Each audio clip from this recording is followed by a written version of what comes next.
Muy buenos días. Mi nombre es Leider José Lao Rodríguez. Resido en Maicao, La Guajira. Pertenezco al programa de licenciatura en matemáticas de la Universidad Abierta y a Distancia UNAT, SEAT, La Guajira. Hoy, a los 27 días del mes de noviembre del año 2022, damos inicio a la clase del curso de Epistemología de las Matemáticas, paso 3, unidad 2. Esta clase estará acompañado de la compañera Yanelis Amaya y el compañero Luis Fernando Jiménez, estudiantes de la licenciatura en matemáticas. Los temas a desarrollar durante esta clase son: introducción y síntesis de la rigorización de las matemáticas, crisis y causa de los fundamentos de las matemáticas, y además conoceremos las diferentes escuelas que se crearon durante la crisis de la matemática. El objetivo de esta unidad es que podamos conocer sobre el tema de la rigorización y la crisis de fundamentos de la matemática en el siglo XX, donde podríamos decir que la rigorización es una evolución que tuvieron las matemáticas, la cual se presentó debido a la inquietud que se despertó en los pensadores como una necesidad de profundizar y encontrar la verdad de los conceptos matemáticos, los cuales en un principio eran instintivos, o sea, por impulso.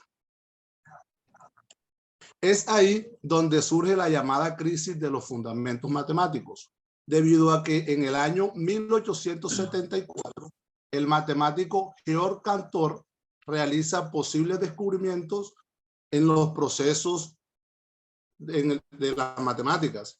Estos procesos reciben el nombre de paradojas, las cuales se convierten en un gran problema que hace que las infrangibles bases de la matemática sufran una debilidad. Esto ocasiona que aparezcan diferentes escuelas con el objetivo de brindar una respuesta y ayudar a comprender de una manera más clara las raíces de los procesos matemáticos. Estas escuelas reciben el nombre de el logicismo, el intuicismo, el formalismo y el platonismo. A continuación, la compañera Yanelis nos hablará de la rigorización y la crisis de los fundamentos. Bienvenida, compañera. Buenos días a todos. Mi nombre es Yanelis Dayana Amaya Gómez y voy a hablar sobre las causas de la rigorización y de la crisis de los fundamentos de las matemáticas en el siglo XX. Podemos decir que la rigorización de las matemáticas se originó desde la antigua Grecia, cuando la matemática es presentada como un cuerpo de conocimientos lógicamente estructurados. Y luego, a partir del siglo XVII, se plantean nuevas observaciones, nuevos datos y nuevos experimentos, y así las matemáticas tienen un nuevo desarrollo. Las causas de la rigorización: desde la antigua Grecia, la matemática es presentada como un cuerpo de conocimientos lógicamente estructurados. Y a partir del siglo XVII se plantean nuevas observaciones, nuevos experimentos, y así las matemáticas obtienen un nuevo desarrollo. Las características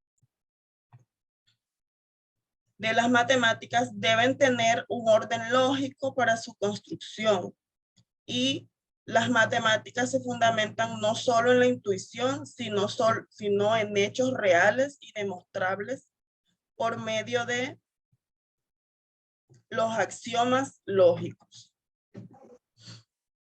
La crisis de los fundamentos de las matemáticas en el siglo XX. En los siglos XVII y XVIII, por el acelerado desarrollo de las ideas matemáticas, del cálculo infinitesimal y la geometría analítica, se descuidó el rigor de las ideas y el análisis matemático se encargó de poner orden. En el siglo XIX fue un periodo de intensa actividad matemática en el cual se crearon muchas de las teorías que se usan en la actualidad. Las causas de estas crisis podemos decir que son la pérdida de confianza en la naturaleza como criterio de verdad de las leyes y principios matemáticos y la convicción de que estos eran construcciones humanas y no objetos con existencia a priori. Y la teoría de conjuntos fue una de las principales causas de la crisis. La característica principal de estas causas nos dice que Cantor propone en la teoría de conjuntos los infinitos, aunque esta no fue bien aceptada por otros matemáticos, ya que estas darían el origen a las diferentes paradojas que enfrentarían las matemáticas. A continuación, le doy paso al compañero Luis Fernando.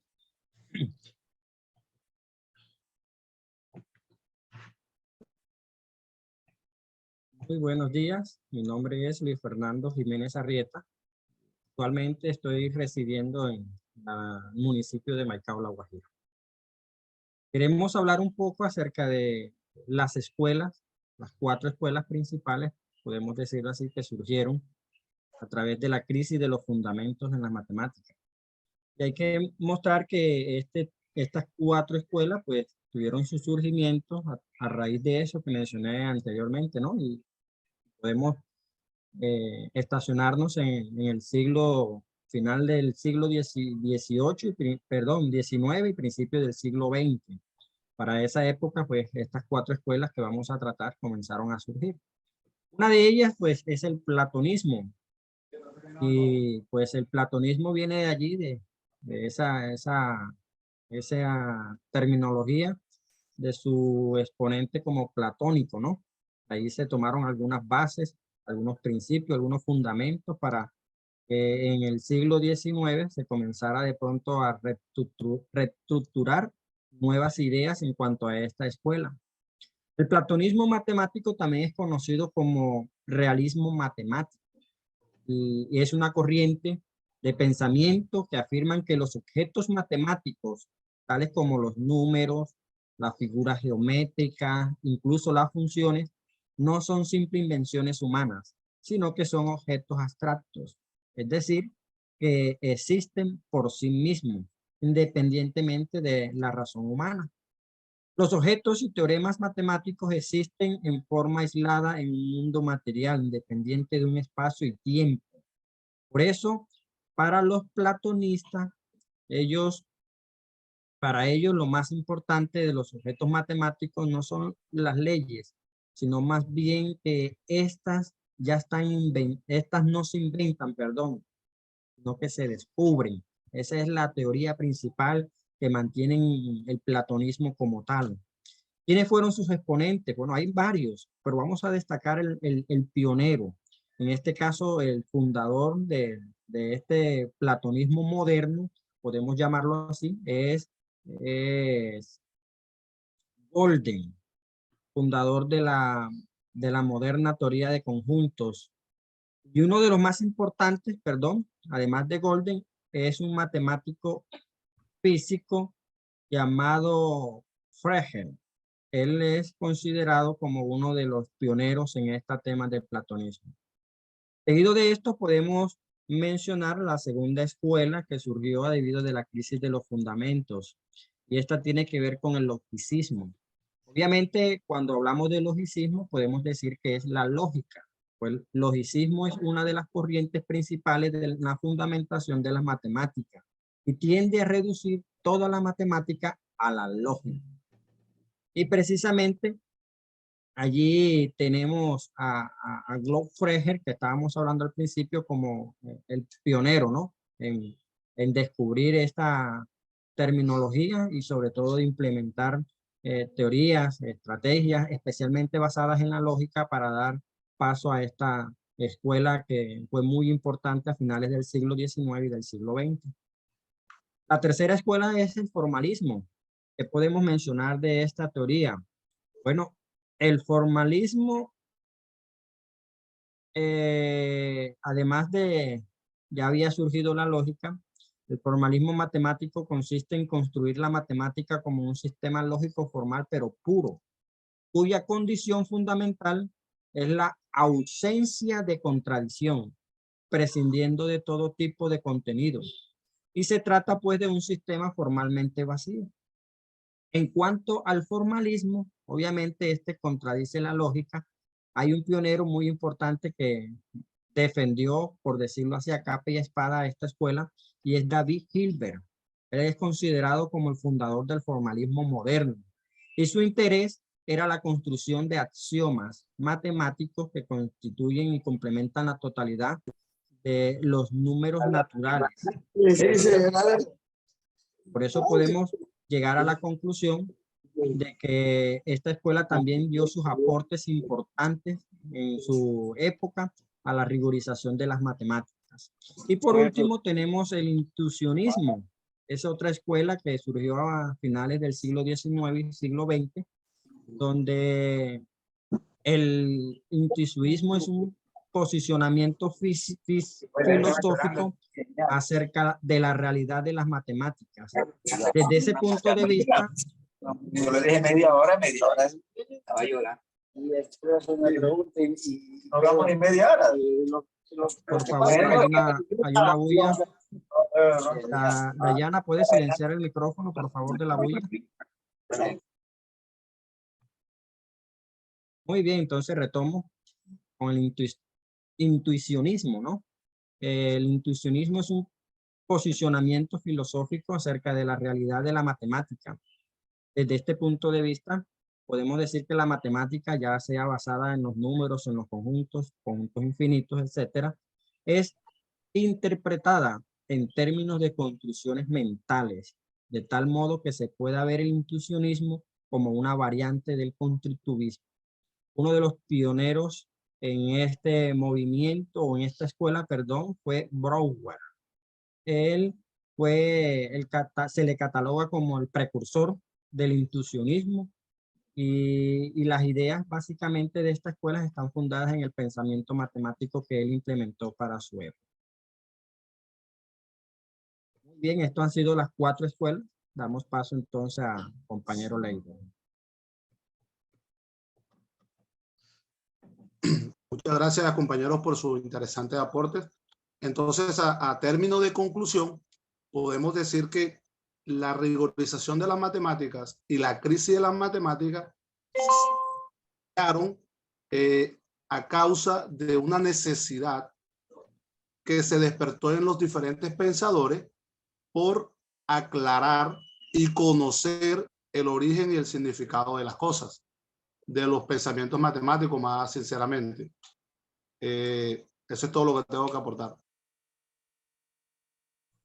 Bueno, pues complementando lo que los compañeros han dicho, la rigorización de las matemáticas hasta la actualidad han hecho que cada vez que surge una teoría, una nueva teoría matemática, se pueda refutar para que ésta sea mejor y que los resultados que se obtengan a través de estas teorías sirvan como preceptos para nuevas teorías matemáticas y que puedan seguir evolucionando a través del tiempo con los aportes que ofrecen cada uno de los matemáticos que surgen apoyados en las teorías que se vinieron trabajando desde la antigua Grecia hasta la actualidad.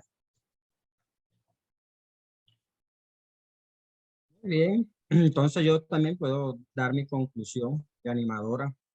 En realidad, en síntesis, hay muchas cosas que se aprenden de este tema. La rigorización de las matemáticas es un tema muy fundamental para todo matemático o licenciado o futuro licenciado matemático, pues nos enseña a ver no solamente el cambio que tuvo las matemáticas para nuestra época, ¿no? Para el siglo moderno, ¿no? Siglo XX en que estamos, sino también nos permite ver qué fue lo que pasó para poder llegar a ese cambio tan interesante, ¿no? Todos los pasos que se tuvieron que dar. Y allí podemos definir la rigorización como precisamente como ya todos hemos mencionado, ¿no? Una evolución de las matemáticas. Y esto obviamente trajo beneficios actuales que gracias a esa rigorización, pues nosotros hoy en día estamos conociendo algunos autores matemáticos que se identificaron, por decirlo así, por plasmar en cada una de esas escuelas, en cada una de esas leyes o principios que fundamentaron para que hoy en día las matemáticas tengan una base más estable, más lógica, más razonable sin necesidad de pasar por estudios como tuvieron que pasar algunos en el tiempo anterior. Entonces, en conclusión, para mí es muy importante saber esto de la regularización y tenerla siempre presente. Ok. Compañero Gilbert. Todo lo mencionado y visto con anterioridad recae en la búsqueda. La búsqueda nunca es total, la búsqueda es continua. O sea, siempre nos encontramos con hechos y con incertidumbres sobre cómo realizar ciertos problemas o cómo resolverlos. Y personas vienen y nos demuestran unas formas diferentes de realizarlo. Entonces, la rigorización se emplea desde el punto de vista individual, pero lo vuelve colectivo, lo vuelve adyacente a las dificultades que se presentan en el momento y al contexto. Me hago entender. Es la búsqueda de cómo lograr solucionar y que esa búsqueda se emplee en un total para que sea entendido múltiple, de una forma múltiple, de una forma particular que todo el mundo pueda saber cómo se puede solucionar uno o X problema. En conclusión, si rigorizamos, quiere decir que profundizamos. Al profundizar encontramos reunimos todos los conceptos y prioridades que tienen algunas personas. Y concluimos en que hay unos métodos que hay que asumir y que son diferentes al método que cada uno tiene. Con eso termino mi intervención. Bueno, compañeros, muchas gracias a todos por su participación. Se nota el manejo del tema. Una vocación. Muchas gracias. Bueno, gracias a todos compañeros por su participación y por su tiempo.